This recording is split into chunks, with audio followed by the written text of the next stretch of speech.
Hello दोस्तों, आज हम बात करेंगे समय की कदर, जो हमारे जीवन के लिए बहुत महत्वपूर्ण है, जो इस कहानी के माध्यम से है।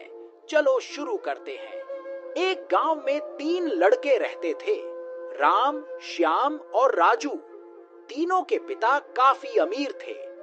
तीनों का बचपन बहुत अच्छे तरह से गुजरा था। उनके माता पिता कभी भी उनकी कोई भी मांग को अनदेखा नहीं करते थे। राम के पिता सरपंच थे, श्याम के पिता एक कारोबारी थे और राजू के पिता एक किसान जमींदार थे। छोटी उम्र से ही उन सबको लाड प्यार ने ऐसा बना दिया था कि न तो उनको मेहनत का पता था और न ही उनको समय की परवाह थी। अक्सर वह सारा दिन बस घूमते रहते थे, बस घूमते रहते थे। नशे और अन्य भोग विलास में डूबे रहते थे, जिससे उनके गांव वाले भी दुखी थे। सरपंच और बड़े लोगों के बच्चे होने के कारण उनकी कोई शिकायत कर पाने की हिम्मत नहीं कर पाता था, जिससे उनका मनोबल और बढ़ गया था। एक दिन उनके गांव में बहुत तेज बारिश हुई, जिससे सब लोगों को नुकसान हुआ, जिसमें इन तीनों के पिता भी थे। लेकिन इतना कुछ होने के बाद भी उनके बेटों का वही हाल था। वो बस घूमते रहते, नशा करते, भोग विलास करते रहते थे। माँ बाप काफी चिंतित रहा करते थे।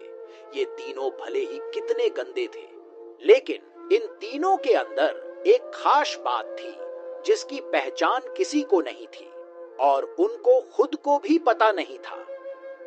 राम एक बहुत अच्छा नेता प्रतिपक्ष था, क्योंकि अपने पिता के पास रहते हुए उसको इसका काफी ज्ञान हो गया था, क्योंकि उसके पिता सरपंच थे। श्याम भी इस तरह से बिजनेस की समझ रखता था, क्योंकि उसके पिता एक कारोबारी थे। और राजू खेती का काम जनता था, क्योंकि उसके पिता जमींदार थे। तीनों पिताओं ने आपस में बात करी और उसका एक हल निकाला। तीनों पिताओं ने अपना अपना काम अपने अपने बेटों को सौंप दिए, जिससे उनको समय की कदर का पता लग सके। तीनों के पिता ने एक वसीयत बनाई, जिसमें ये लिखा था कि 1 वर्ष के अंदर इन तीनों को 10 लाख रुपये कमा कर देने होंगे, जो बिना किसी गलत काम करके कमाए गए हों, और तीनों को अलग अलग स्थान पर रहना था। इन तीनों को 5-5 लाख रुपए भी दिए गए, ताकि उनको अपना काम स्टार्ट करने में दिक्कत ना हो। पहले तो सब खुश हो गए कि हम आजाद हो गए, हमको पैसे मिल गए, और ऐसा सोच करके इन्होंने फिर से काफी समय मौज मस्ती करने में लगा दिया।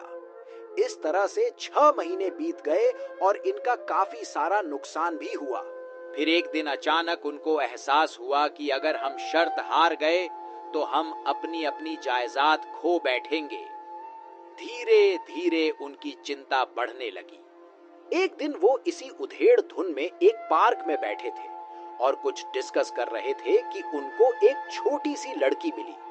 वो फूल बेच रही थी और साथ में पढ़ भी रही थी। तीनों लोग उस लड़की के पास में गए। तभी राम ने लड़की से बोला, बेटी, आपकी उम्र क्या है? तो लड़की ने जवाब दिया कि मैं 12 साल की हूं। अंकल? इतना सुनते ही राम ने आचार्य से पूछा कि आप इतने छोटे होकर के खेल नहीं रहे हो? इस पर लड़की ने जवाब दिया कि मेरे पापा अब इस दुनिया में नहीं हैं और माता बीमार रहती है, इसीलिए मैं ये काम करती हूं। ये सुनकर राम ने अपना पर्स निकाला। उसके पास जो भी पैसे बचे थे वो उस लड़की को देने लगा। उसके बाद लड़की ने बोला, अंकल, आप भी फूल ले लो, मुझे बहुत खुशी होगी, क्योंकि मैं अगर आपसे फ्री में पैसे ले लूंगी तो फिर मेरा पढ़ाई में मन नहीं लगेगा। मैं काम चोर बन जाऊंगी, क्योंकि यही समय है जिस समय मैं अपना भविष्य लिख सकती हूँ। राम ने उस लड़की से सारे फूल ले लिए और तीनों घर लौट आए। उस फूल वाली लड़की का उन तीनों लड़कों पर बहुत गहरा प्रभाव पड़ा। रात भर उन तीनों ने उस बच्ची के बारे में सोचते रहे और उन्हें एहसास हुआ कि वो तीनों कितने गलत थे। तीनों ही दोस्तों को एहसास हुआ कि आज भी उनके पास 6 महीने का समय है अपने पिता के दिए गए काम को पूरा करने का और भविष्य बनाने का। इसी दौरान सबने सोचा कि अगर बचे हुए समय का सही उपयोग करें तो अभी भी बहुत कुछ किया जा सकता है। इस तरह बाकी दोस्तों ने भी सोचा और दूसरे समय में आकर काम तलाशने लगे। पर उनके शर्त में एक शर्त ये भी थी कि उनको जो भी काम करना है वो अपनी पहचान बताए बिना करेंगे, जिससे ये साफ था कि उनको काम नहीं मिला। और जब काम नहीं मिला तो उन्होंने सोच लिया तो अब वो अगर कुछ भी करेंगे तो अपने गांव में जाकर ही काम करेंगे।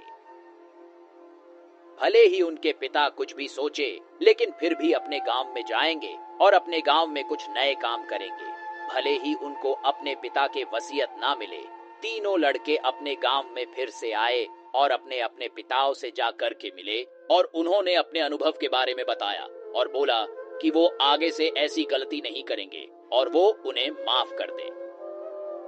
लेकिन पिता तो शर्त पे ही अड़े थे। लड़कों को कोई दया नहीं मिली।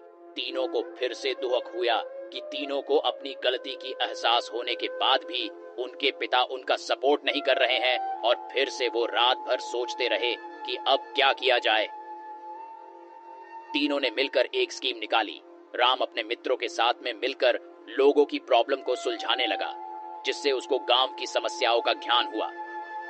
इसी तरह श्याम भी गांव के विकास के लिए नए नए तरीके सीख गया और राजू को किसानों और बीजों का ज्ञान हो जाने से उसको काफी फायदा हुआ। तीनों ने मिलकर अपने बाकी पैसों को सही ढंग से सही जगह लगाकर गांव को एक नया रूप दे दिया। उनकी कड़ी मेहनत से गांव के लोग, क्या दूसरे शहरों के लोग भी उनकी तारीफ करने लगे। उनका गांव तरक्की करने लगा। नई तकनीकों के कारण हर वर्ग के लोगों से उनका जुड़ाव होने लगा और एक समय आने के बाद उनके पिताओं ने भी उनको माफ कर दिया।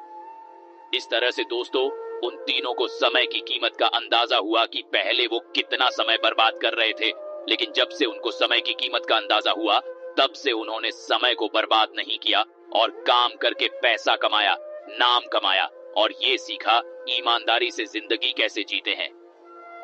दोस्तों, कुल मिलाकर कहने का मतलब यही है कि आप सभी समय को बर्बाद ना करें।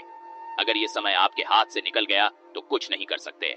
और हाँ, समय के पास इतना समय नहीं है कि वो आपको दोबारा समय दे। समय बर्बाद करने का हजारों तरीका है, लेकिन आप ऐसा कोई तरीका चुनिए जो आपकी जिंदगी बदल दे, इस समाज की जिंदगी बदल दे, इस देश का भविष्य बदल दे। तो दोस्तों, आपको ये मोटिवेशनल स्टोरी कैसी लगी, आप हमें कमेंट्स करके जरूर बताएं। और अगर आपको मोटिवेशनल स्टोरी अच्छी लगी हो तो आप इसे अपने दोस्तों के साथ जरूर शेयर करें। अपना बहुमूल्य समय देने के लिए धन्यवाद।